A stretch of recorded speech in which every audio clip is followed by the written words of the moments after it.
The piercing wail of an ambulance tore through the night. Inside, Clare Bennett clutched her swollen belly, her fingers slick with sweat and fear. "Hold on, Claire," the paramedic shouted over the siren.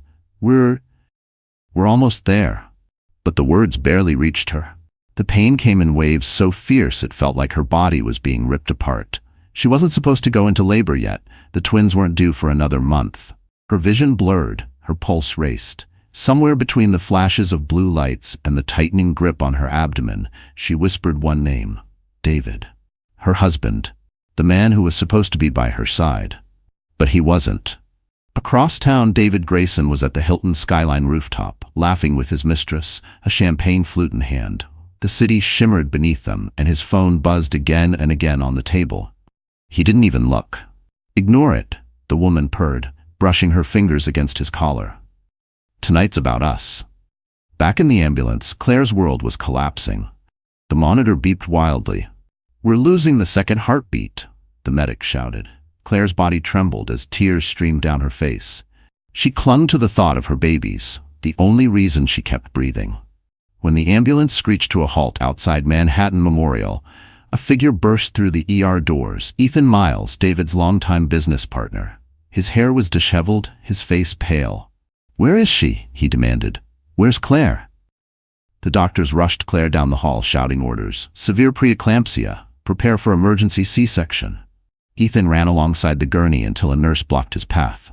"Family only," she barked. His voice cracked. "I am family." Inside the operating room, chaos reigned. Beeping monitors, gloved hands, bright white light. Claire's consciousness flickered in and out. In her haze, she heard one voice, a doctor muttering, "Her blood type doesn't match the husband's. That's impossible." Her heart flatlined for half a second, then another. The team worked furiously. Ethan stood behind the glass, helpless, his knuckles white as he pressed them against the cold window. He couldn't say it out loud, not here, not now, but the truth was clawing inside him. He was the father. As the doctors shouted orders and alarms blared, Ethan's phone vibrated in his pocket. A text appeared from David. "You better make sure she lives. She's my image, not my problem." Ethan's eyes darkened with something raw and dangerous. He looked through the glass at the woman fighting for her life, the woman he could never stop loving. And in that moment, he made a silent vow. If she survived, David would never hurt her again. The truth would come out, even if it destroyed them all. Before the ambulance, before the betrayal, before the hospital lights, there had been laughter. The kind that filled their small apartment with warmth. Clare Bennett once believed she was the luckiest woman in the world.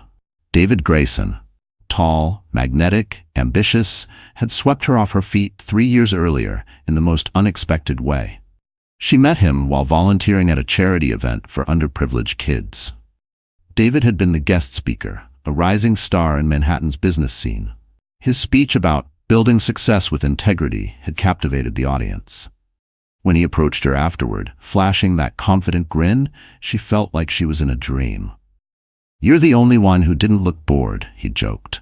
She laughed, not knowing she'd just met the man who would change and nearly destroy her life. Their love story moved fast. Within 6 months, he proposed under the twinkling lights of Central Park. Claire said yes through tears, believing he was her miracle after years of loneliness. He promised her the world, whispered about building a family, a home filled with laughter, and little feet running through the halls. At first, he was perfect. Flowers every Friday, late-night drives just to see the skyline, dinners where he'd toast to forever. She used to keep every note he left on her pillow. "You're my peace, Claire," one of them read. "Don't ever change." But forever came with conditions. After the wedding, David changed in quiet, invisible ways. His words became sharper. His time at work stretched longer. He started caring too much about appearances, the image of a successful CEO with a beautiful wife. Claire became more of an accessory than a partner. He'd correct her at dinner parties, mock her modest teaching job, and insist she dress more sophisticated. When she became pregnant, Claire thought things would soften. For a moment, they did. He kissed her belly, talked to the twins every night, even promised to cut back on work. But then came the long meetings, the late-night texts, the scent of perfume that wasn't hers clinging to his suits. She confronted him once. "David, "Are you seeing someone?" she asked quietly, her hands shaking. He didn't even look up from his laptop. "You're hormonal, Claire. Don't embarrass yourself." That was the night she sat on the bathroom floor, crying silently so the twins wouldn't feel her pain. It was also the night she sent a message to the only person who ever really listened, Ethan Miles. Ethan had been David's best friend since college, his business partner, and the calm opposite to David's arrogance. He'd been there for every milestone, the engagement, the wedding, the baby shower. But behind every polite smile, Ethan's eyes carried something he'd never say aloud. He was in love with Claire. He noticed the bruises David's words left on her spirit, the way her smile faded a little more each time David ignored her. One rainy evening, when David didn't come home for the third night in a row, Ethan showed up with soup and quiet comfort. Claire tried to be strong, but the dam broke. Her tears fell freely as she confessed how unloved she felt, how trapped she'd become. Ethan didn't touch her, not at first, but when she leaned into him, trembling, it was like two broken souls clinging to the only warmth left. It was one mistake, one night that neither of them forgot, and both regretted. Weeks later, when the test turned positive, Claire told herself the babies had to be David's, because if they weren't, her whole world would crumble. She never imagined that the truth inside her womb would one day explode under hospital lights. To the outside world, Clare and David Grayson were the picture of success. Every photo on social media showed them smiling in front of their glass-walled penthouse, her hand resting gently on her growing belly, his arm wrapped around her shoulder. The Graysons, one magazine had called them, New York's next power couple. Claire smiled for the cameras, smiled for the neighbors, smiled for everyone, except herself. Behind the walls of that luxurious apartment, love had turned into a performance. David's obsession with reputation grew like a disease. He wanted the perfect wife, the perfect home, the perfect family. Anything less made him furious. He controlled what she wore, how she spoke, even what she posted online. "You represent me, Claire," he reminded her coldly whenever she resisted. "We can't afford a single flaw." Her days became a cycle of pretending. Mornings filled with prenatal vitamins and quiet tears. Evenings spent alone, the glow of her phone the only light while she scrolled through articles about happy couples and wondered what she'd done wrong. David came home later and later, always smelling of expensive cologne and guilt. When she asked where he'd been, he would sigh and mutter about client meetings. The loneliness pressed in on her like a physical weight. The twins kicked inside her as if reminding her she wasn't entirely alone. She would place her hand over her stomach and whisper, "Mommy's here. You're safe." But deep down, she wasn't sure she believed it. Ethan called sometimes, always careful, always polite. He'd ask how she was feeling, if David was helping, if she needed anything. She always answered the same way, "We're fine." But he could hear the truth in the tremble of her voice. Once, he dropped off a basket of groceries at her door with a note that said, "Eat something real today." She cried for an hour after reading it. At one of David's corporate dinners, the facade finally cracked. The restaurant was candlelit, elegant, filled with laughter. Claire wore a pale silk dress that barely fit her swollen body. David's new assistant, Lila, sat beside him, young, stunning, and far too comfortable touching his arm. When the dessert arrived, Claire accidentally spilled a few drops of chocolate sauce on her dress. David's jaw tightened. He leaned close and hissed through gritted teeth, "Can't you do anything right? You look pathetic." The table went silent. Everyone pretended not to hear, but shame burned through Claire's veins. She forced a smile, murmured an apology, and excused herself to the restroom. Inside the stall, she pressed a trembling hand against her stomach. "I'm sorry," she whispered to the babies. "I didn't mean to make him angry." That night, when they returned home, David didn't speak. He poured himself a drink, loosened his tie, and stared out at the city lights. "Do you have any idea how much damage you did tonight?" he said finally. "These people invest millions. You think they'll trust a man whose wife can't even hold a spoon steady?" She wanted to scream, to tell him that she was exhausted, nauseous, and terrified, but instead she nodded and whispered, "I'll do better." He smirked, satisfied.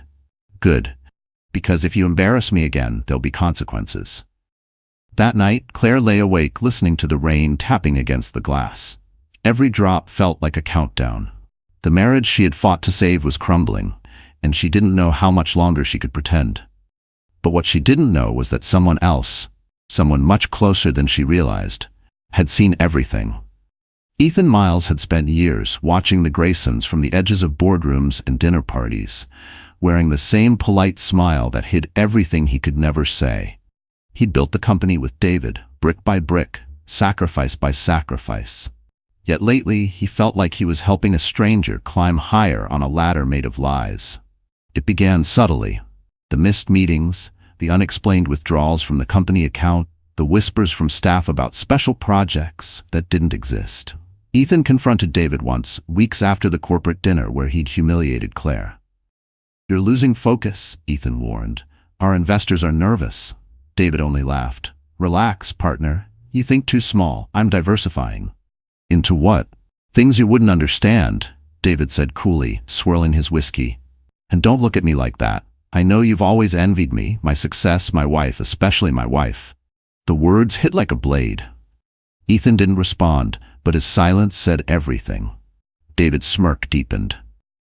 "You think I don't notice the way you look at her? She's a fragile little thing, Ethan. That's what makes her useful. A perfect trophy. Sympathetic, innocent, obedient. People trust a man with a wife like that." That night, Ethan couldn't sleep. He replayed the look in Clare's eyes at that dinner, the flicker of pain, the quiet resignation. He remembered the tremble in her hands when she spilled the dessert. The woman he once knew, the one who laughed with her whole heart, was fading away under David's control. 2 days later, Ethan stopped by the penthouse under the pretense of dropping off company documents.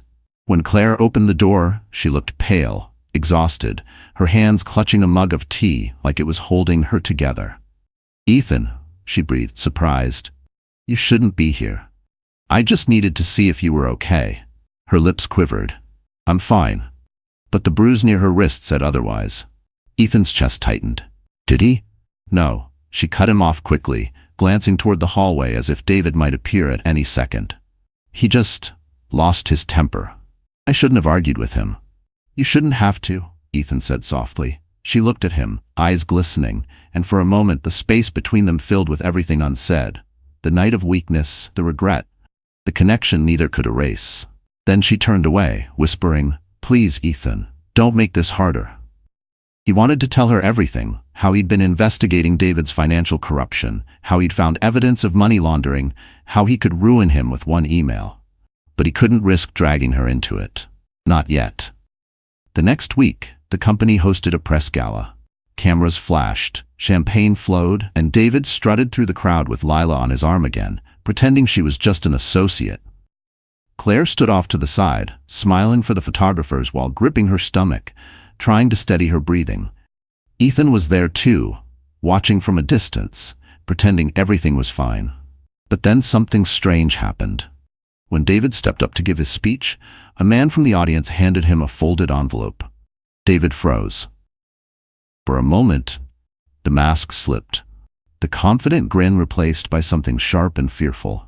He quickly pocketed the envelope and continued speaking, but Ethan saw the tremor in his hands. After the event, David vanished without saying goodbye. Later that night, Ethan found the truth. The envelope had been delivered by an anonymous whistleblower. Inside were photos of David and Lila taken inside his own home.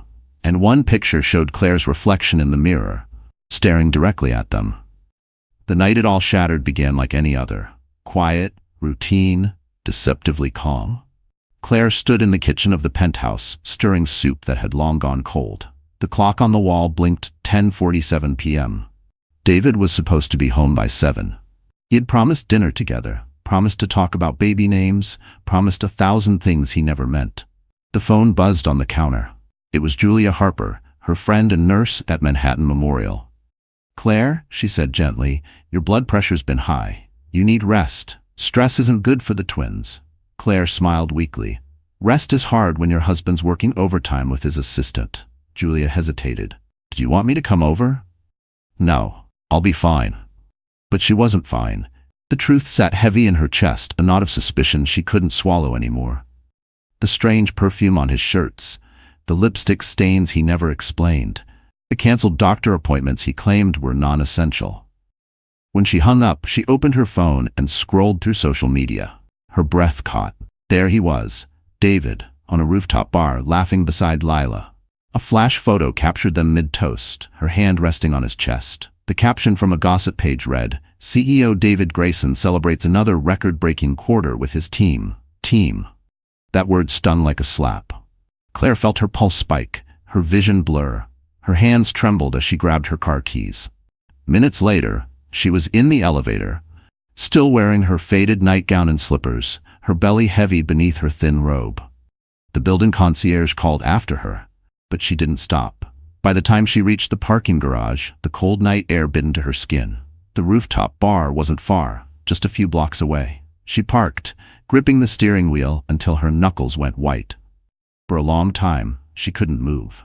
Then, fueled by heartbreak and anger, she stepped out of the car and into the neon-lit chaos. Inside, the music pulsed through the air. Laughter, glasses clinking, the smell of money and betrayal. Claire's eyes scanned the crowd and froze. There he was, her husband, David Grayson, the man she'd built her life around. And beside him, Lila, radiant in a red dress, whispering something that made him grin. Claire took a shaky step forward. David, his smile faltered.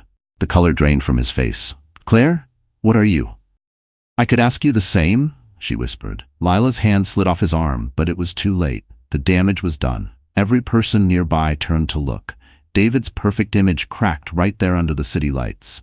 He grabbed her arm roughly, lowering his voice. "You're making a scene. Go home."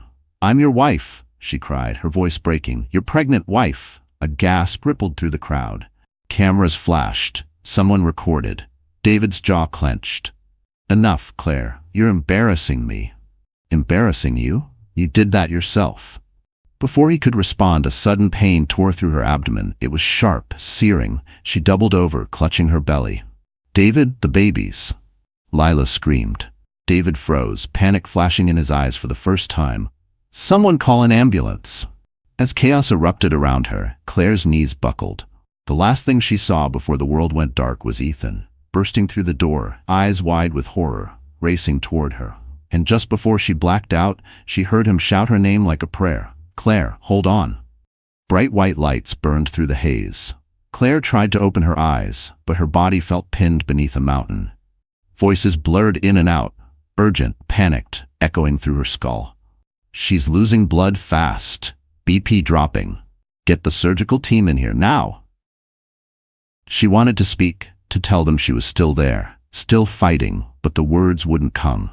The only thing she could feel was the rhythmic ache of her heart struggling to keep pace with the chaos. Outside the ER doors, Ethan paced like a man possessed. His shirt was stained with rain and Claire's blood, his hair disheveled. "You have to save her," he pleaded. "You can't let her die." The surgeon met his eyes, voice low but firm. "We're doing everything we can, but her condition's complicated. Preeclampsia, placental rupture. She's losing one of the twins." Ethan's knees nearly buckled.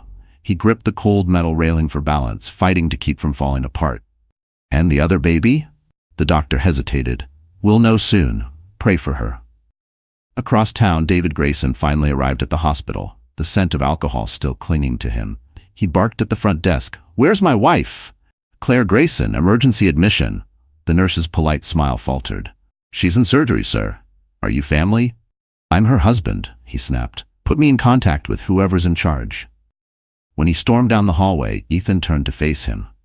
"You have no right to be here." David's expression twisted into contempt. "Excuse me? You left her bleeding on the floor while you played king of the rooftop." David's jaw tightened. "You don't get to talk to me like that. This is my wife, my children." "Your children?" Ethan's voice broke, low and dangerous. "Then maybe you should have acted like a father." The tension snapped like electricity. A nurse stepped between them before either could say more. "Please, both of you, this is a hospital."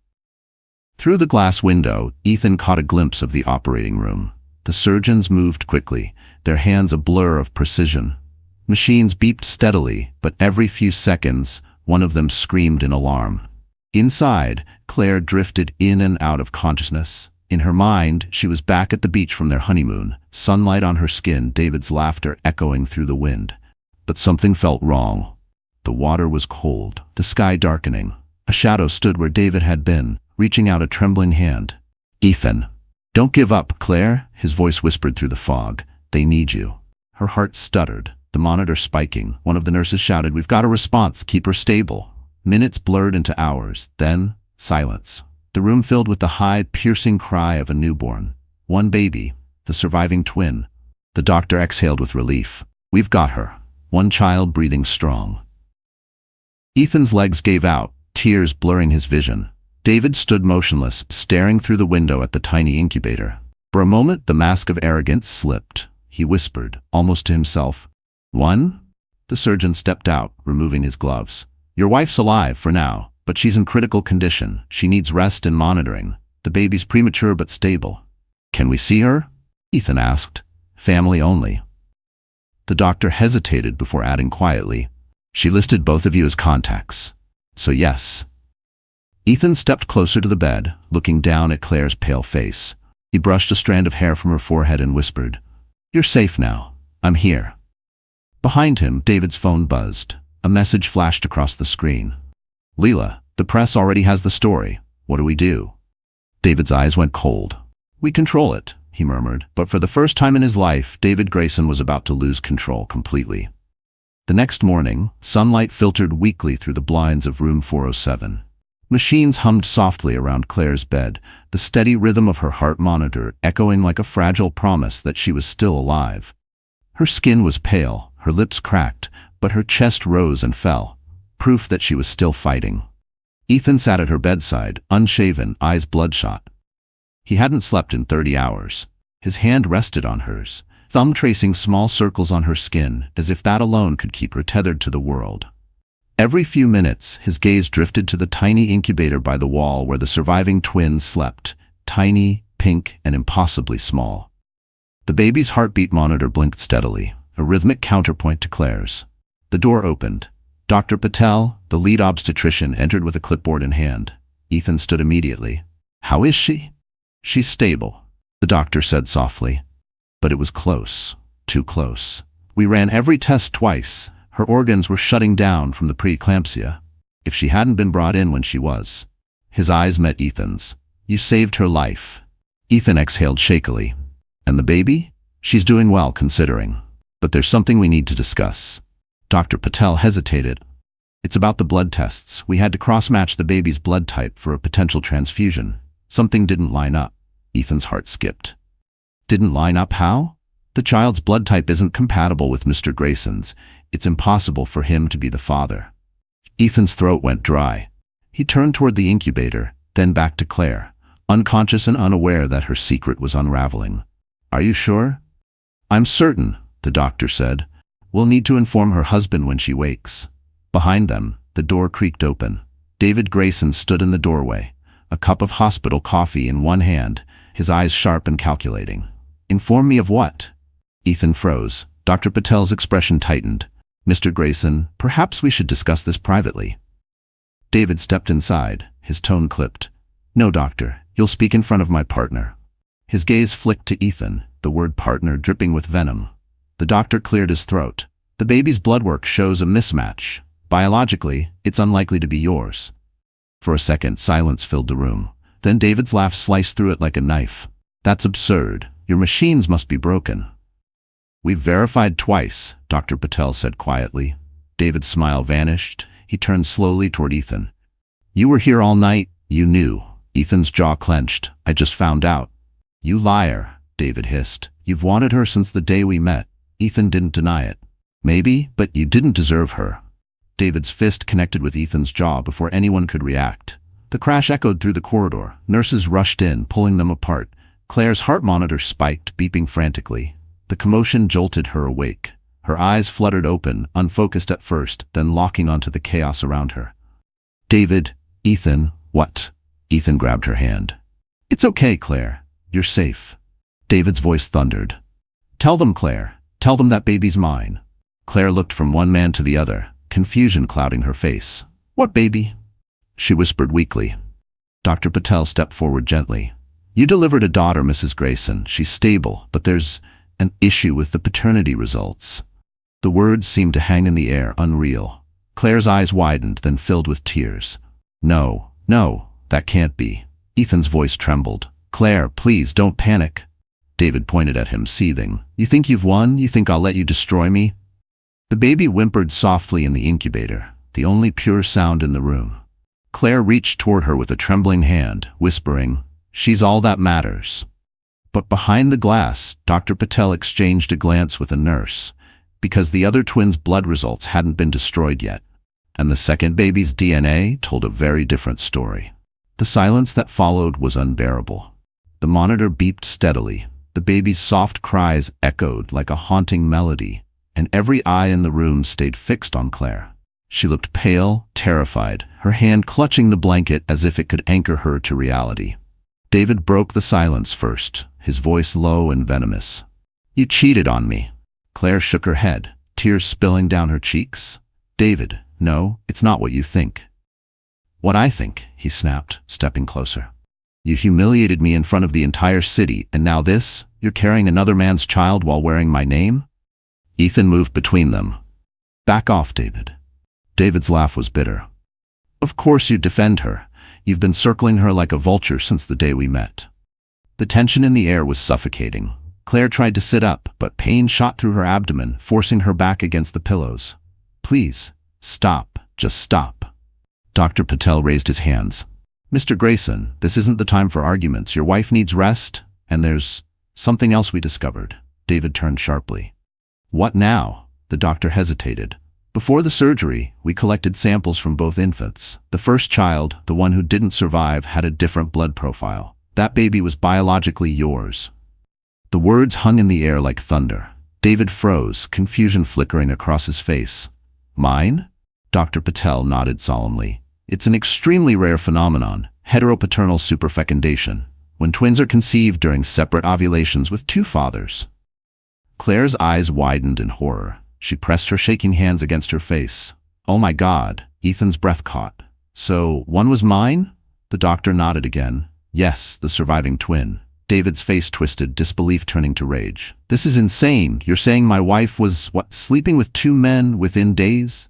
David, please. Claire whispered, sobbing. I didn't mean for any of this to happen. I was broken. You were gone and enough, he shouted. You disgust me. Ethan stepped forward. You have no right to talk to her like that. David turned on him, sneering. Don't play the hero now. You ruined everything. But Ethan didn't back down. No, David. You did that the moment you decided your image was worth more than your family. The room seemed to shrink around them. David's hands trembled, not with guilt, but fury. You think you can take what's mine? You'll regret it. Security arrived then, summoned by the shouting. A nurse guided David toward the door, insisting he calm down. Before leaving, he glared back at Claire, his voice low and poisonous. You just killed my son. The door slammed. Silence returned. Claire broke down, sobbing uncontrollably. Ethan took her hand again, but she flinched. Don't, she whispered. You shouldn't be here. Claire, I destroyed everything, she said through tears. I didn't just lose a baby, I lost everything. Ethan's voice was rough. You didn't destroy anything, he did. You loved him, and he broke you. What happened between us was a mistake, yes, but it gave you a reason to live. That little girl in that crib, she's proof of that. Claire looked at the incubator, the tiny bundle of life breathing softly under the fluorescent light. Her heart ached with a mix of grief and love. I don't know how to face him. The world will hate me. Ethan shook his head. Then let them. You're still standing, Claire. And when the truth comes out, when people see the kind of man he really is, they'll know who to believe. Outside the hospital, reporters were already gathering. Someone had leaked the story. CEO's wife gives birth to twins from two fathers. Inside, Claire closed her eyes, whispering a prayer she wasn't sure anyone could hear. Because sometimes the truth doesn't set you free. It sets the whole world on fire. The next 48 hours turned the hospital into a fortress of flashing cameras and whispered scandal. News vans lined the street, reporters shouting questions to anyone in scrubs who stepped outside. Headlines blared across every digital screen. CEO David Grayson's wife gives birth to twins with two fathers, corporate empire in crisis. Inside, the chaos seeped into every corner. Claire's room was guarded by two security officers. The blind stayed drawn, and her phone, confiscated by the hospital, sat locked in a drawer to keep the press from hounding her. But it wasn't the journalists that terrified her, it was David. He hadn't come back since the confrontation. Not once. But his power was everywhere.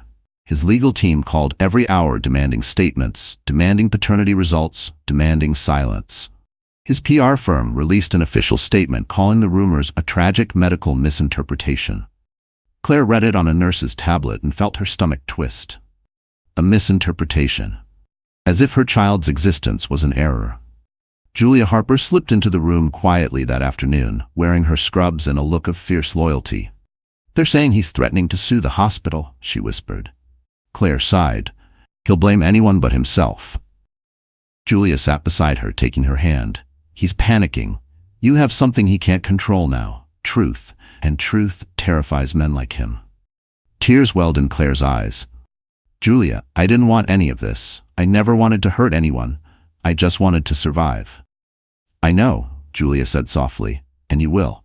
But you need to think ahead. He's already contacting child services. He's trying to take custody of your daughter." Clare's breath caught. "He can't. She's not even his. That doesn't matter. His lawyers will claim emotional distress, marital fraud, whatever sticks." Clare's pulse raced. "Then what do I do?" Julia hesitated, then leaned closer. "You call Ethan."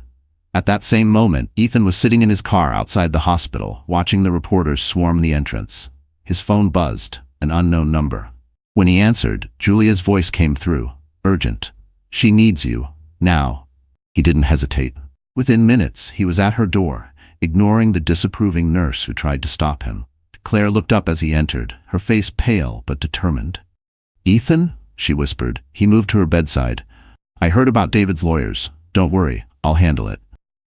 "You can't fight him," she said weakly. "He'll destroy you too."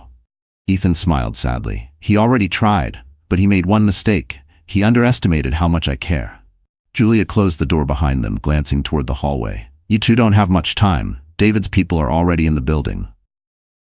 Ethan reached into his jacket and pulled out a folded document. "This is a sworn affidavit from Dr. Patel. It confirms everything, both paternity tests, the medical complications, everything David tried to suppress. If he wants to fight dirty, we'll fight cleaner." Clare's hands trembled as she took the papers. "Ethan, why are you doing this?" "Because you deserve peace," he said. "And because that little girl in the incubator deserves a father who will never let her feel unwanted." Before Clare could respond, the door swung open. Two men in suits entered, flashing legal credentials. "Mrs. Grayson, we're here on behalf of Mr. David Grayson. You are required to surrender all medical records related to the birth." Ethan stepped forward. "You can tell your client he'll get those records when hell freezes over." The taller man smirked. "Then we'll see you in court." As they left, Julia locked the door. Clare clutched Ethan's hand. "He's not going to stop, is he?" Ethan's eyes darkened. "No, but neither will I." Outside, thunder rolled across Manhattan. Rain began to fall, tapping against the window like a warning. The war for the truth had begun, and only one of them would survive it with their soul intact. By the end of the week, Manhattan had turned Clare's tragedy into a spectacle. Every morning, headlines screamed her name like an accusation. "Infidelity scandal rocks Grayson Industries." "Pregnant wife betrays CEO." The photos were everywhere. Clare in her hospital bed, her face pale and fragile, Ethan standing beside her, the perfect villain for a world that loved gossip more than truth. David's PR team worked overtime. He appeared on television, solemn-faced and dignified, talking about his wife's fragile mental state and how the loss of their son had clouded her judgment. He spoke like a victim, every word crafted to gain sympathy. "I just want what's best for my daughter," he told the reporter, "even if that means forgiving the unforgivable." Clare watched the interview from her hospital bed, her jaw trembling. "He's turning me into a monster," she whispered. Julia muted the TV. "That's his weapon, public pity. But we'll hit him where it hurts, the truth." Ethan stood near the window, scrolling through his phone. "He's not just fighting for control, Clare. He's cleaning house. 2 board members who questioned him were fired this morning. He's scared." Clare closed her eyes. "He doesn't get scared. He destroys." Ethan turned to her, determination hardening his features. "Then we destroy him first." The plan started that night. Ethan met with a journalist he trusted, Olivia Reed, an investigative reporter known for exposing corporate corruption. They met in the dim corner of a diner on Fifth Avenue, away from the cameras. Ethan slid a flash drive across the table. Inside this are all of David's offshore accounts, falsified contracts and bribes, enough to bury him. Olivia's eyes widened. Why now? Because he went after someone who didn't deserve it. She studied him for a moment. You know, if I publish this, you'll go down with him, right? Ethan's jaw tightened. If it saves Claire, I'll take the fall. Back at the hospital, Claire held her baby girl for the first time without tubes or wires. The child's tiny fingers curled around hers, fragile yet full of life. She doesn't even know the world she's been born into, Claire whispered. Julia smiled faintly. Maybe she'll help change it. But their brief moment of peace shattered when the door burst open. A woman in designer heels strode in, Lila. Her beauty was as sharp as ever, but her expression was cold and venomous. Well, she said, her voice dripping with disdain, the poor school teacher. 3 days later, the storm outside had moved on, but the one inside, Claire's life, had only grown stronger. The hospital discharged her under a fake name to avoid reporters, and Julia helped sneak her and the baby out through a side entrance before dawn. Ethan was waiting in his car, the engine running, exhaustion etched into his face. As the city lights blurred behind them, Claire held her daughter close, the tiny heartbeat against her chest the only sound that grounded her. Ethan glanced at her in the rearview mirror. You'll be safe at my place until we figure things out. David will find me, she whispered. He always does. Not this time, Ethan said quietly. I know his habits better than he knows himself. Ethan's apartment was nothing like David's penthouse. It was small, warm, filled with books and old jazz records. The simplicity made Claire's chest ache. It was everything her marriage wasn't. As she settled into the guest room, she found a sense of peace she hadn't felt in years. But peace never lasted long in her world. The next morning, while Ethan was out meeting his lawyer, Claire's phone buzzed. A message from an unknown number. You think you can hide? I built you. I can unmake you. DG. Her fingers shook. The fear she thought she'd escaped came rushing back. She set the phone down, her eyes landing on a small envelope resting on the dresser. One Ethan had left before leaving. The handwriting was familiar, precise. Her name on the front. Inside was a key and a note. If anything happens to me, use this key. The safe in my study. You'll understand everything. Her pulse quickened. She knew she shouldn't, but curiosity overpowered caution. She crept into the study, a quiet space lined with files and photographs. The safe sat behind a framed painting. With trembling hands, she inserted the key. The lock clicked open. Inside were folders, dozens of them, marked with names, dates, financial statements. And at the bottom, a single brown envelope labeled, Grayson Holdings, Confidential. Claire's breath caught as she opened it. Inside were bank records, photos, and a signed agreement, evidence that David had been laundering money through offshore accounts for years. Attached was a letter from Ethan, written in his hurried scrawl. Claire, if you're reading this, it means David made his move. This is everything he's been hiding. Tax evasion, bribery, falsified audits. I was building a case against him to protect you. But now, this isn't about business anymore. It's about survival. Keep these safe. They're your shield. Claire sank into the chair, her heart racing. Ethan had risked everything, his career, his freedom, to protect her. Her daughter stirred in the next room, a soft whimper breaking the silence. She rushed over, holding the baby close, whispering, "We'll be okay, sweetheart. Mommy won't let anyone hurt you." But just as the words left her lips, the doorbell rang. Once, twice, then again, louder this time. She froze. No one knew they were here. She tiptoed to the window and peered out. A black sedan idled by the curb. 2 men in suits stood at the door, one of them holding an envelope. Her stomach turned to ice. From outside came a voice, cold and steady. "Mrs. Grayson, we need to speak with you regarding your husband's disappearance." Claire's blood ran cold. "Disappearance?" she whispered. The man repeated, "David Grayson's car was found abandoned near the Hudson River last night. No sign of him since." The baby began to cry softly as Claire clutched her tighter, her heart pounding in her chest. And in that moment, she realized, the war wasn't over. It had just turned deadly. Rain pounded against the windows as flashing red and blue lights reflected off the puddles below. Claire sat frozen in Ethan's living room, clutching her baby while the detectives paced around, jotting notes in their small black pads. The older one, Detective Ruiz, spoke first, his tone firm but measured. "Mrs. Grayson," he said, "your husband's car was discovered early this morning at Pier 47. Driver's door open, keys still inside, traces of blood on the steering wheel. No body." Claire's lips parted, but no sound came out. "You think he's dead?" Ruiz exchanged a glance with his partner. "We're not ruling anything out. Drowning's possible, but there's no sign of a struggle. We're investigating all angles, including foul play." Ethan entered from the kitchen, his jaw tight. "What are you suggesting?" Ruiz didn't flinch. "Mr. Miles, you were Mr. Grayson's business partner and the last known person to confront him publicly. We'll need a statement." Ethan crossed his arms. "I'll cooperate, but if you think I had anything to do with this, you're wasting your time." Ruiz scribbled something in his notebook. "We'll see. Don't leave town." After they left, the silence returned, heavy and suffocating. Claire rocked her daughter gently, her thoughts spinning. "Ethan," she whispered, "what if he's really gone?" Ethan exhaled, rubbing the back of his neck. "If he's alive, he'll come after us. If he's dead." He trailed off, eyes darkening.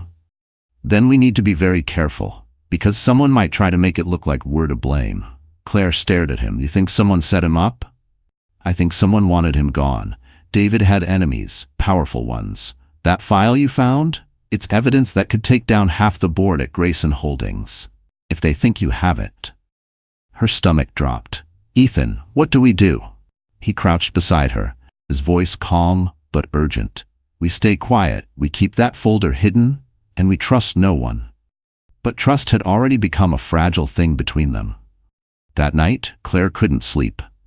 Every sound made her jump. The creak of the floor, the hum of the refrigerator, the distant thunder. When she finally closed her eyes, flashes of memory tore through her dreams. David's voice shouting, his hand gripping her wrist, his reflection in the mirror, eyes full of rage. She woke up gasping. The clock read 2:47 a.m. The apartment was dark, silent. Ethan wasn't on the couch where he said he'd sleep. Panic surged through her. She rose, careful not to wake the baby, and crept toward the study. The door was ajar. Inside, Ethan sat at the desk, the light from his laptop casting his face in a ghostly glow. He was staring at the files from the safe, David's offshore accounts, coded transactions, and names she didn't recognize. "Ethan?" she whispered. He looked up sharply, guilt flickering across his face. "Claire, I didn't want to wake you." "What are you doing?" He hesitated. "I'm protecting us. I think I know who's behind this. Someone on the board named Vincent Rourke. He's been funneling money through David's accounts. If the police find out, they'll think David was running everything. We can use that." Claire frowned. "Use it how?" "Leverage," he said simply, "to keep you and your daughter safe." But before she could respond, his phone buzzed. An unknown number. He answered and froze. A distorted male voice came through the speaker. "You shouldn't have opened the safe, Mr. Miles. Some secrets are meant to stay buried." Ethan's eyes shot to Claire. The call ended abruptly. Outside, a car engine roared, headlights sweeping across the window. Someone was watching them, and whoever it was, they didn't come to talk. The headlights vanished as suddenly as they'd appeared, swallowed by the heavy rain outside. Claire's pulse hammered in her ears. "Ethan, who was that?" she whispered. He didn't answer right away. His hand hovered over the phone, knuckles white. "Whoever it was, they know we have the files," he said finally. A crash outside made both of them flinch. Something, or someone, had knocked over the trash cans near the alley. Ethan moved to the window, pulling the blinds back just an inch. A shadow darted past the corner. "Stay with the baby," he ordered. "Ethan, no. Don't go out there." But he was already grabbing his coat and slipping the small handgun from the drawer, the one Claire hadn't known he owned. He checked the chamber, then turned to her. "Lock the door behind me. Don't open it for anyone." She wanted to argue, but the fear in his voice told her this wasn't the time. He slipped out, leaving the room in eerie silence. Claire pressed her back against the nursery door, clutching her daughter close. Every creak of the old apartment made her heart lurch. Minutes felt like hours. She could hear the faint echo of footsteps outside, the soft splash of boots on wet concrete. Then, Nothing. She was just beginning to think he'd scared whoever it was away when a loud bang jolted her to her feet. Glass shattered. She ran toward the sound, stopping short at the hallway. The front window was broken, rain pouring through. The curtains fluttered wildly. "Ethan?" No answer. Another noise came, not from the hallway this time, but from inside the study. A faint click, like metal against metal. She turned slowly, her breath catching. The study door, which had been open moments ago, was now half closed. With trembling hands, she reached for her phone to call 911. But the screen flashed no service. Her stomach dropped. Someone had jammed the signal. Then, a voice from behind the door, low, male, and calm. "You shouldn't have taken what wasn't yours, Mrs. Grayson." Claire froze, her throat tightened. "Who are you?" "Let's just say," the voice continued, "your husband made deals with people who don't forgive theft." She took a step back, clutching the baby tighter. "David's dead." A quiet chuckle. "Maybe, but his debts aren't." The door creaked open, revealing a tall man in a dark coat, water dripping from his hair. His eyes were cold, expression unreadable. He moved toward her with slow, deliberate steps. "Please," she whispered. "I don't know anything about his business. I just want to protect my daughter. Then hand over the documents." "I don't have them." He tilted his head, smirking. "Lying won't end well for you." Before he could take another step, Ethan appeared in the doorway, drenched and furious. "Back away from her." The man turned, his hand darting inside his coat. Ethan raised the gun. "Don't." For a heartbeat, the world stopped. The rain outside, the whimpering baby, the air itself, everything held still. Then came the deafening crack of gunfire. Claire screamed. The man staggered, grabbing his shoulder, and bolted toward the shattered window, disappearing into the storm. Ethan dropped the gun, breathing hard. "Are you hurt?" She shook her head, tears streaming down her face. "Who was that?" "Someone from David's world," Ethan said grimly. "And now they think we're part of it." He turned to the broken window, rain soaking the floor. In the distance, a black car peeled away into the darkness. Claire whispered, "We can't stay here." Ethan nodded, his voice hoarse. "No, we run tonight." But as he gathered the files from the safe, neither of them noticed the tiny red light blinking under the desk, a listening device still recording every word. By dawn, the city had turned gray, blanketed in a mist that clung to every window and street light. Ethan's apartment was wrecked, shattered glass, overturned furniture, muddy footprints leading to the broken window. Claire stood in the doorway, her daughter swaddled tightly in her arms. "Where do we go?" she asked, voice trembling. Ethan shoved files into a duffel bag, his movements quick and deliberate. "Somewhere David's people won't think to look. I've got a cabin upstate, off-grid, no cell service, no paper trail." Claire hesitated. "Ethan, if they find us..." "They won't," he said firmly, though his eyes betrayed uncertainty. Within minutes, they were in his car, merging onto the slick highway that cut through the sleeping city. The rain had slowed to a drizzle, leaving streaks of silver across the windshield. Claire stared out the window, her reflection pale and hollow. She still couldn't process what had happened. The gunshot, the intruder, David's disappearance. Every time she closed her eyes, she saw his face, furious and accusing. "Ethan," she whispered after a long silence, "what if David's alive?" He tightened his grip on the steering wheel. "Then we'll deal with that when it happens." "But if he faked his death," she swallowed. "If he's the one sending people after us, then he's more desperate than I thought." Hours passed. The city faded into countryside, the road winding through forests that swallowed the light. By noon, they reached a narrow dirt path leading to a secluded cabin by a lake. Ethan parked behind a cluster of trees, scanning the area before helping Claire inside. The cabin smelled of pine and dust, untouched for years. A fireplace sat cold and empty. Ethan moved quickly, checking the locks, covering the windows, setting up a battery-powered radio. Claire laid her daughter on the bed, wrapping her in blankets. For the first time in days, there was quiet, a fragile, trembling peace. But peace never lasted long. While Ethan stepped outside to bring in supplies, Claire wandered the cabin, her eyes landing on a faded photograph pinned to the wall. It was Ethan, younger, standing beside David. They were smiling, arms slung around each other's shoulders, their company logo faintly visible on the banner behind them. She stared at it, her stomach twisting.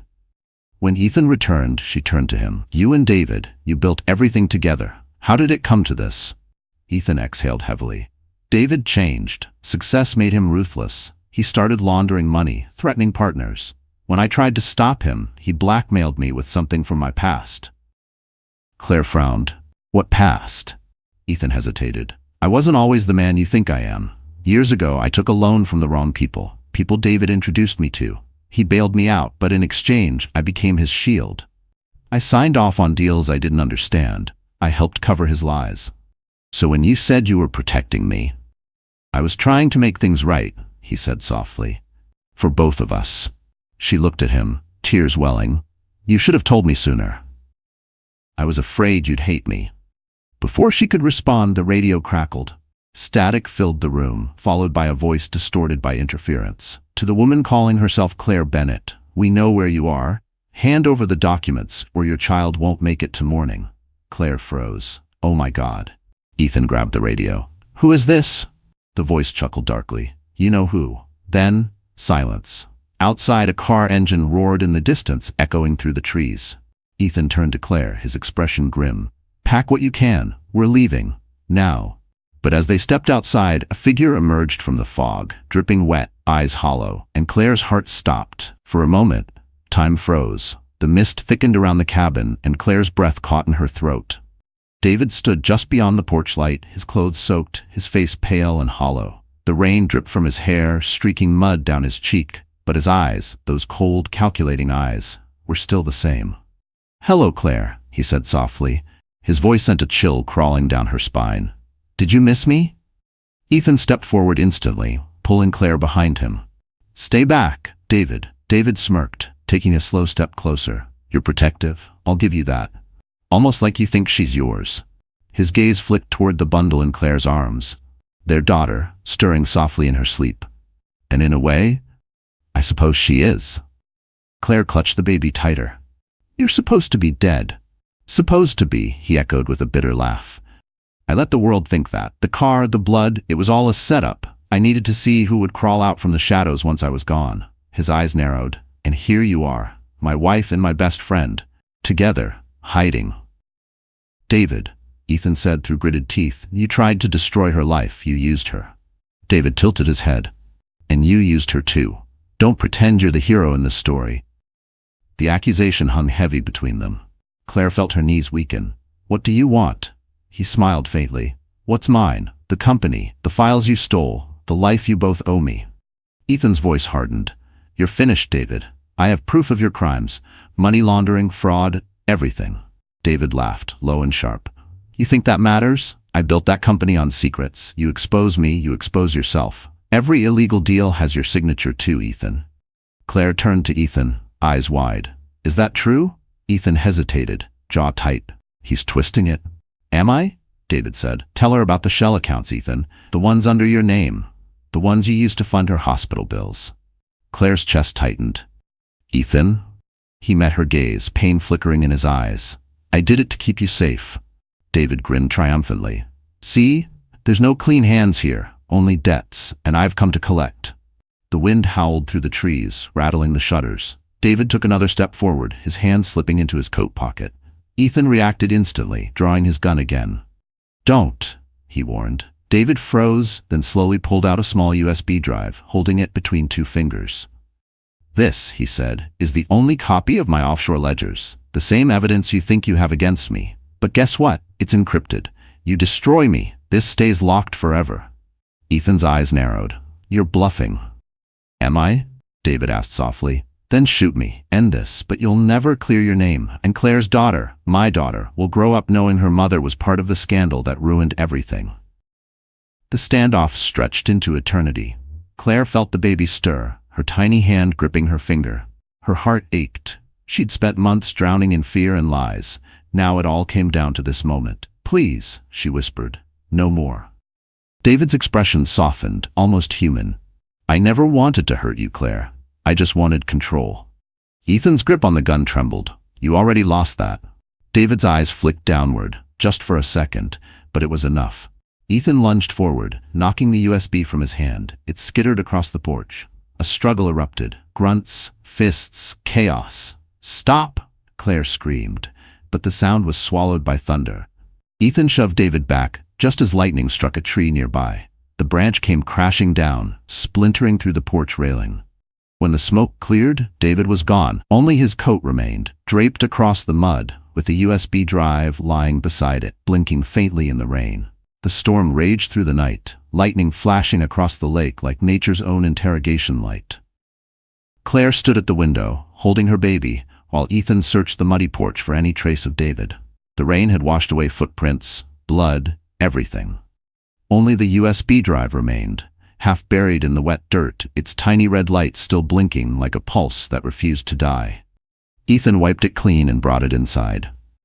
"He's gone," he said quietly, locking the door behind him. "But I don't know for how long." Claire's voice trembled. "You think he's still alive?" Ethan met her eyes, his jaw tight. "David Grayson doesn't disappear. He hides, he plans, and then he strikes." He set the USB on the table beside the old radio. Its metallic shell gleamed under the lamplight. "If this really holds everything he said it does, financial records, offshore accounts, it could expose everyone involved, including me." Claire looked at him, heart heavy. "You can't keep carrying his sins, Ethan. You're not him." Ethan let out a bitter laugh. "Maybe not, but I helped build the empire that destroyed you. That's on me." For a long time, neither of them spoke. The only sound was the baby's soft breathing and the wind rattling the roof. Finally, Claire said, "Then let's use it. Let's end this." He glanced up. "You don't understand. If we open it, it could trigger a data wipe or alert whoever's still protecting David. We'd be walking targets." "Then we find someone who can break it," she said firmly. "Someone we trust." Trust. The word hung between them like a fragile bridge. By morning, the rain had stopped. Mist rolled off the lake and sunlight pierced through the clouds for the first time in days. Ethan brewed coffee while Claire rocked her daughter near the fireplace. For a fleeting moment, it felt like normalcy, like the world outside didn't exist. But that illusion shattered the moment Ethan's laptop chimed. An email notification blinked across the screen. "Unknown sender, I can decrypt your drive. Meet me at the old marina, noon." Ethan frowned. "That's impossible. Only 3 people knew this USB existed. David, me, and Julia." Claire finished quietly. He looked at her. "You think She's the only one who'd still be trying to help," Claire said, though doubt edged her voice. Against his better judgment, Ethan agreed. They packed what little they had and drove back toward the city, taking back roads and changing routes twice to avoid any tails. The marina sat abandoned, the smell of rust and salt heavy in the air. Julia was already there, standing by the water, her hospital ID still clipped to her coat. She turned as they approached, a small smile breaking through the tension. "You got my message." Claire rushed to hug her. "I thought you'd vanished." "I almost did," Julia said. "The hospital suspended me after David's lawyers filed complaints, but I couldn't just walk away. I know what he's done." Ethan handed her the USB. "Can you open it?" Julia nodded. "I know someone who can. He used to work cybersecurity for the feds." But as she reached for the drive, something in her expression flickered, too quick, too subtle. Ethan saw it, a hesitation, a calculation. Before he could speak, a phone buzzed in Julia's pocket. The caller ID flashed for half a second. DG Ethan's blood ran cold. "Julia, what did you do?" Her face crumpled, guilt washing over her. "I didn't have a choice. He found me. He said he'd ruin my family if I didn't bring it to him." Claire staggered back. "Julia, no." But it was too late.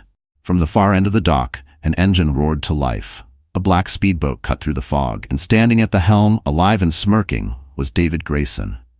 The engine's roar sliced through the silence like a blade. Spray from the river hit the dock as David's speedboat pulled closer, cutting through the fog with surgical precision. His hair was slicked back, his suit immaculate despite the chaos he'd left behind. Only his eyes betrayed the madness underneath. Sharp, cold, and burning with revenge. "Miss me?" he called, voice echoing over the water. Claire froze, clutching the baby instinctively. Ethan stepped in front of her, his hand hovering near the gun tucked beneath his jacket. "You should have stayed dead," he said through clenched teeth. David laughed, stepping off the boat with the grace of a man still convinced he was untouchable. "Oh, Ethan, you should know by now, people like me don't die that easily, especially when I still have unfinished business." His gaze shifted to Julia. She looked sick, her eyes wet with tears. David, I did what you asked. Please, just let them go. He smiled cruelly. Oh, Julia, always so loyal to the wrong people. David, stop! Claire's voice cracked, desperate. You've ruined everything already. Isn't that enough? Enough? He echoed, his tone almost tender. You stole my company, my reputation, my child. You paraded your guilt like it made you pure. No, Claire, it's not enough until you feel what I felt. Ethan pulled the USB from his pocket, holding it up. You want this? It's over, David. You can't cover your crimes anymore. The truth's coming out. David's smile faltered just slightly. You think I didn't plan for that? Every file you have leads straight back to you, Ethan. Fraud, money laundering, insider trading, all under your name. I made sure of it. Claire's heart pounded. He's lying. David turned to her, his voice calm, almost seductive. Am I? Ask your hero here where the money for your hospital bills came from. Ask him who signed off the offshore transfers to keep your name off the company's scandal reports. Ethan's been lying to you since day one. Ethan's face went pale. I did it to protect you, Claire. Her voice broke. Protect me? By becoming him? Before Ethan could answer, David drew a gun, small, black, and gleaming in the fog. Enough talking. Hand me the drive. Julia gasped. David, please. He turned the gun toward her. You don't get to beg. You made your choice. Without warning, Ethan lunged, tackling David as the gun went off. The shot echoed across the dock, birds scattering into the sky. The two men struggled, fists and fury colliding. The USB flew from Ethan's hand, skidding across the wet planks. Claire dropped to her knees, reaching for it, but Julia grabbed it first. Run! Julia screamed. Get out of here! Claire froze, torn between flight and fear. The baby started to cry, the sound piercing through the chaos. David kicked Ethan away, fury twisting his features. You think you can save her? You can't even save yourself! He aimed again. Julia didn't hesitate. She stepped between them. The gun fired. The sound was deafening. Julia fell instantly, blood blooming across her white coat. Claire screamed, clutching the baby close. Ethan roared, grabbing a piece of broken railing and slamming it into David's hand. The gun clattered into the river. David stumbled back, clutching his wrist. His eyes met Claire's, wide, desperate, unhinged. This isn't over, he hissed. Then he turned and dove into the water, vanishing beneath the dark waves. Ethan dropped to his knees beside Julia. She was pale, her breathing shallow. Stay with me, he begged. She smiled faintly. Just protect her. Her gaze flicked toward Claire and the baby. Then her eyes went still. Thunder rolled above, heavy and merciless. Claire whispered through tears. He'll come back. I know he will. Ethan nodded grimly, staring at the black water. Then we'll be ready. But neither of them saw the shadow surfacing near the far bank, a hand gripping the edge of the dock, dragging itself out of the river. The storm broke just before dawn, leaving the marina drowned in silence. Rainwater pooled between the planks, tinted faintly red where Julia's blood had mixed with the mud. Her body lay still beneath Ethan's jacket, a grim reminder of what loyalty had cost. Claire stood a few feet away, holding her daughter close, eyes hollow from shock. Ethan crouched beside the fallen nurse, whispering a quiet prayer he didn't really believe in. Then he rose, jaw clenched, determination hardening his grief. We need to go, now, he said. Claire's voice cracked. We can't just leave her. She wouldn't want us to die here too, he replied softly, his tone raw but steady. David's still out there. The name hung in the air like a curse. Claire looked toward the river, where the fog still drifted lazily across the surface. He can't survive that fall, she murmured. Ethan's eyes didn't waver. You don't know him like I do. They fled the marina, Ethan driving aimlessly through back roads until the city skyline disappeared behind them. By mid-morning, they reached an abandoned motel off the interstate.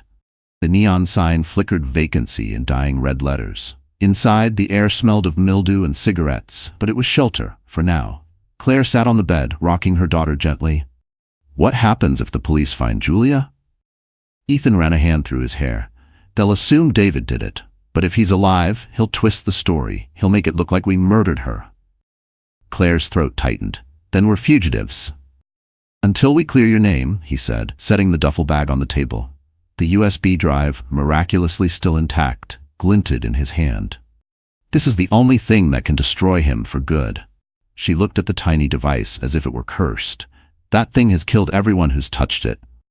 Ethan's lips pressed into a grim line. Then it's time we make it mean something. Before they could say more, a knock rattled the door. Soft, deliberate, wrong. Ethan froze. The baby stirred, whimpering. Claire whispered, "Who is it?" Ethan reached for his gun, his voice low. "No one knows we're here." Another knock, then a voice, calm, almost familiar. "It's Detective Ruiz." "Open the door." Ethan frowned. "How did he?" "Maybe the police traced us," Claire whispered, hopeful and terrified all at once. He motioned for her to stay back and cracked the door slightly, keeping the chain locked. Detective Ruiz stood outside, raincoat dripping, badge in one hand. His expression was grave, but not hostile. "Mr. Miles, Mrs. Grayson, we need to talk." Ethan hesitated. "How did you find us?" Ruiz sighed. "You left a trail, son. Surveillance cameras at the gas station near the marina. The FBI is getting involved now. David's fraud ring is bigger than anyone thought." Claire stepped closer, her voice trembling. "Is he dead?" Ruiz met her eyes, unreadable. "That's what I came to ask you." Something in his tone made Ethan's stomach twist. "What do you mean?" Ruiz pulled an evidence photo from his pocket, a wet, crumpled image of a body washed ashore. The face was obscured by mud, but the watch on the wrist gleamed unmistakably. David's limited edition gold Omega. Claire gasped. "That's him." Ruiz didn't look convinced. "Maybe, but the body's DNA doesn't match David Grayson's. Someone wanted us to think he was dead." Ethan's heart sank. "A decoy." Ruiz nodded slowly. "Which means he's planning something, and he's using your names to do it." Claire's eyes filled with tears. "We'll never escape him, will we?" Ruiz's expression softened. "Not until you fight back the right way." Ethan frowned. "What do you mean?" Ruiz leaned closer, lowering his voice. "I've seen David's kind before. He doesn't just want to win, he wants to destroy you publicly, so give him what he wants." Claire's brow furrowed. "What? Go public?" Ruiz said. "Tell the world the truth before he does. Make him the villain in his own story."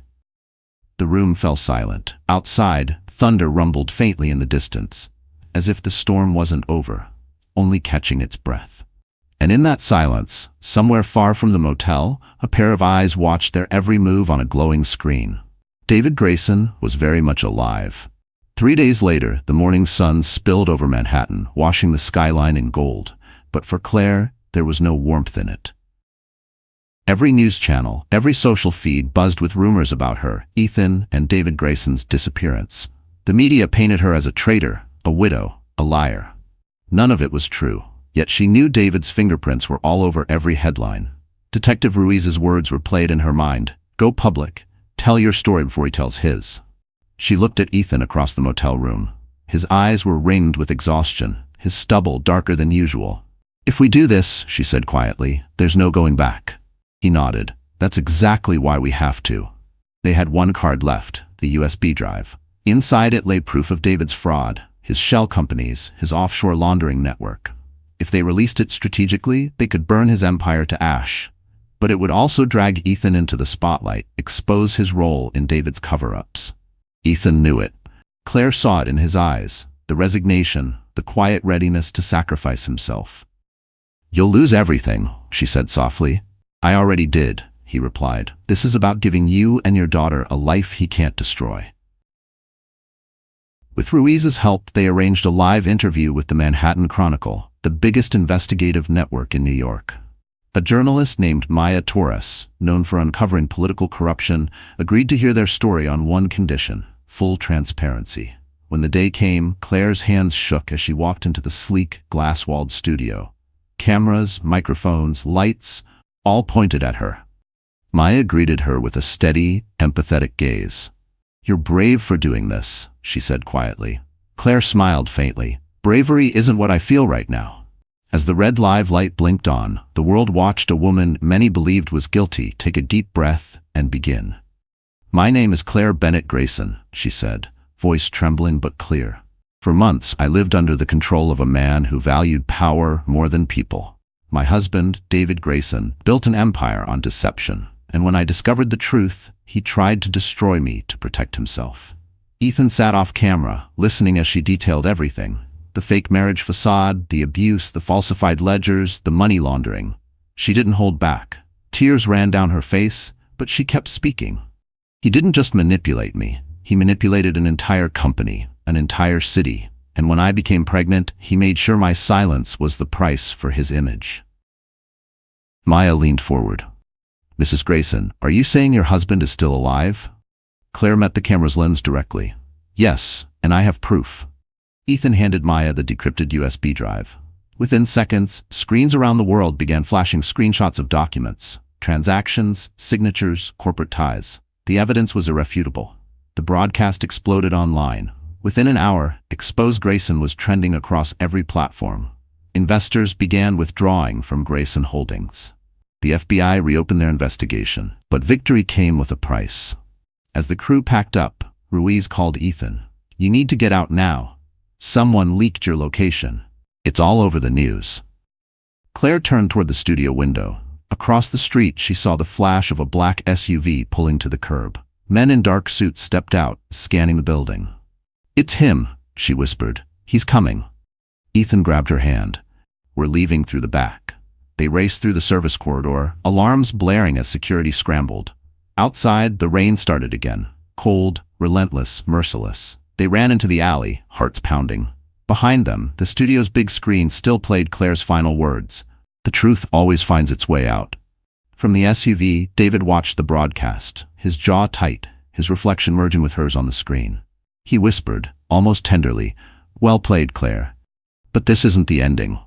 And as he stepped into the rain, he smiled, because he still had one secret left to reveal. Rain drenched the streets of Manhattan, washing away the last traces of sunlight. Sirens wailed somewhere in the distance, echoing through the canyons of steel and glass. Claire's heart pounded as she and Ethan sprinted through a narrow alley, the baby wrapped against her chest.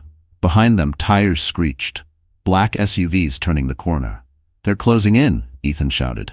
Keep running. Claire gasped, clutching the infant tighter. Her lungs burned, but adrenaline carried her forward. They burst into an underground parking garage, empty except for flickering lights and the hum of rainwater dripping through cracks in the ceiling. Ethan scanned the area. We'll hide until Ruiz gets here. But before he could say more, a voice echoed through the concrete. Smooth, familiar. No need to hide, old friend. David stepped from the shadows, soaked but unbroken, his tailored suit clinging to his frame. He looked like a ghost resurrected by vengeance. In his hand gleamed a gun, the barrel aimed steadily at Ethan's chest. Claire froze. David, stop. You don't have to do this. Don't I? He said, his voice calm but deadly. You went on television. You humiliated me. You destroyed everything I built. You destroyed it yourself, Ethan said quietly. We just told the truth. David's expression twisted. The truth? You mean your version of it? He took a slow step closer. You stole my company, my wife, my legacy, and now I take back what's mine. He turned the gun toward Claire. Give me the child. Claire's breath caught. She's not your daughter, David. His eyes burned with fury. She's the last piece of you that's mine. Ethan moved in front of her. You'll have to go through me first. David smirked. I was counting on that. A gunshot cracked through the air. Ethan staggered backward, clutching his shoulder. Claire screamed, grabbing him before he could fall. Blood stained his shirt, bright against the gray concrete. David advanced, his hand trembling now. You made me do this, Claire. You made me lose everything. But before he could fire again, a new voice cut through the chaos, sharp, commanding. Drop the weapon, Grayson. Detective Ruiz emerged from the ramp, his gun drawn, flanked by two officers. Red and blue lights flickered across the walls as sirens blared closer. David turned slowly, smiling like a man who'd already planned his ending. You think this is over, detective? You think you've won? Ruiz took a step forward. It's over. Drop the gun. David looked at Claire one last time, and for a fleeting moment, the mask cracked. She saw the man he'd once pretended to be, charming, ambitious, full of promise. Then the rage returned. He lifted the gun toward Ruiz. The sound of the shot echoed like thunder. When it faded, David was on the ground, blood spreading beneath him. The gun lay a few feet away, the light in his eyes fading fast. Ruiz lowered his weapon slowly, his expression grim. Claire sank to her knees, tears mixing with rain. Ethan, pale but conscious, reached out to her. It's over, he whispered, but she wasn't sure she believed it. Not yet. Paramedics rushed in moments later, tending to Ethan's wound. Ruiz crouched beside Claire, his voice softer now. You did it. The truth's out. His network's collapsing as we speak. You're free. Claire looked down at her daughter, the tiny heartbeat that had survived everything. No, she said quietly. We're starting now. Hours later, dawn broke over the city. The storm had passed. Claire stood outside the hospital beside Ethan, his arm in a sling. The world around them buzzed with news of David's death and the fall of Grayson Holdings. She turned to Ethan, smiling through her exhaustion. We made it. He reached for her hand. You did, Claire. You saved us all. She looked at her baby, whispering softly, no more lies, no more fear. And for the first time in forever, the morning felt like freedom. So that's how our story ends. You're still here, right? Still sitting with that quiet ache in your chest? If you are, maybe something in Claire's journey has touched you. Maybe because we've all been there in some way. Broken, afraid, but still choosing to fight back. Life has a strange way of testing our strength through pain. As the Stoic philosopher Marcus Aurelius once wrote, the obstacle is the way. Every heartbreak, every betrayal, every storm, they aren't meant to destroy us, but to carve us into who we're meant to become. Claire's story isn't just about revenge or survival. It's about reclaiming your voice after being silenced. It's about choosing truth, no matter how terrifying it feels. Sometimes healing doesn't come from forgetting. It comes from finally facing what hurt you and saying, you don't control me anymore. If this story moved you, even just a little, take a deep breath and remember, your pain can become your power. You are stronger than you think. Now, my friends, if you felt something tonight, give this video a like, share it with someone who needs hope, and don't forget to subscribe. We've got more stories waiting to remind you, you're never alone.